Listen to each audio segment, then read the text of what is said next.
Assalamualaikum warahmatullahi wabarakatuh. Salam sejahtera bagi kita semua. Pada kesempatan kali ini, saya akan menjelaskan tentang apa itu korosif pada suatu benda atau besi. Sebelumnya, perkenalkan nama saya Ali Supatukonsina dengan NIM 2100210006. Tujuan pembuatan video ini untuk memenuhi tugas teknik perawatan 1 dengan dosen Insinyur Yohanes Agus Jayatun MT. Ya, kita langsung mulai aja. Tentang apa itu pengertian korosi. Korosi adalah proses pengkaratan atau kerusakan permukaan logam yang terbuat dari logam yang berlangsung dengan sendirinya akibat adanya interaksi atau kontak dengan lingkungan di mana logam tersebut berada.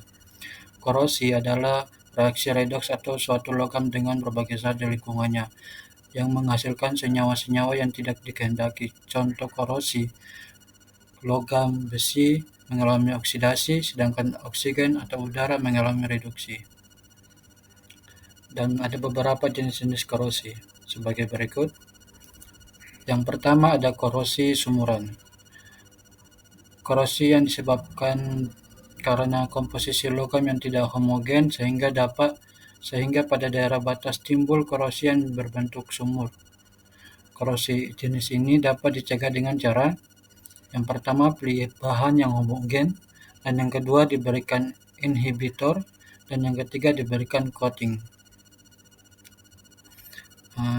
Berikut jenis korosi celah.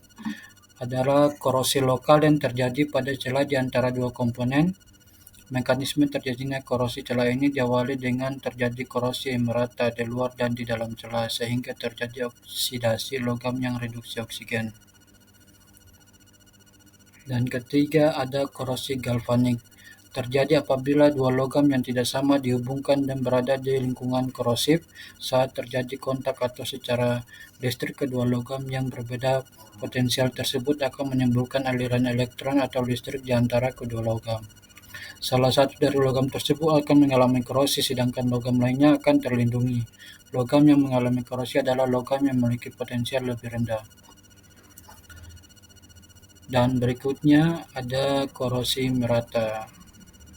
Korosi yang terjadi pada permukaan logam akibat kimia karena pH air yang rendah dan udara yang lembab sehingga semakin lama logam semakin menipis. Korosi ini bisa dicegah dengan cara: yang pertama diberi lapis pelindung yang mengandung inhibitor seperti gemuk, atau diberi proteksi katodik, dan pemeliharaan material yang tepat. Ada juga korosi erosi. Korosi yang terjadi karena kehausan dan menimbulkan bagian yang kasar sehingga mudah terjadi korosi. Korosi juga diakibatkan karena fluida yang sangat deras sehingga mengikis film pelindung pada logam. Korosi ini biasanya terjadi pada pipa propeller.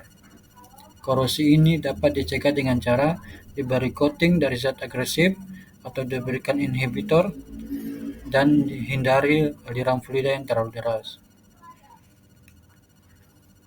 Dan berikutnya ada korosi retak tegang. Korosi retak tegang terjadi pada paduan logam yang mengalami tegangan tarik statis di lingkungan yang korosif. Korosi retak fatik terjadi akibat tegangan berulang di lingkungan korosif. Dan ada korosi intergranular atau adalah bentuk korosi yang terjadi di batas butirnya. Misalnya baja tahan karat austentik yang diberi perlakuan panas pada temperatur 425 sampai 815 derajat Celcius. Karbida krom akan mengendap di batas butir. Dengan kandungan krom di bawah 10%, daerah pengendapan tersebut akan mengalami korosi dan menurunkan kekuatan baja tahan karat tersebut. Adapun cara-cara pencegahan korosi besi yaitu pengecatan, pelumuran dengan oli atau gemuk, atau juga ada pembalutan dengan plastik dan tin plating atau pelapisan dengan timah. Pelapisan dilakukan secara elektrolisis yang disebut tin plating. Timah tergolong logam yang tahan karat, namun lapisan timah hanya melindungi besi selama lapisan itu utuh atau tanpa cacat. Apabila ada yang rusak atau tergores, maka timah itu justru mempercepat korosi besi. Hal itu terjadi karena potensial reduksi besi lebih negatif daripada timah. Sekian dari saya. Terima kasih. Assalamualaikum warahmatullahi wabarakatuh.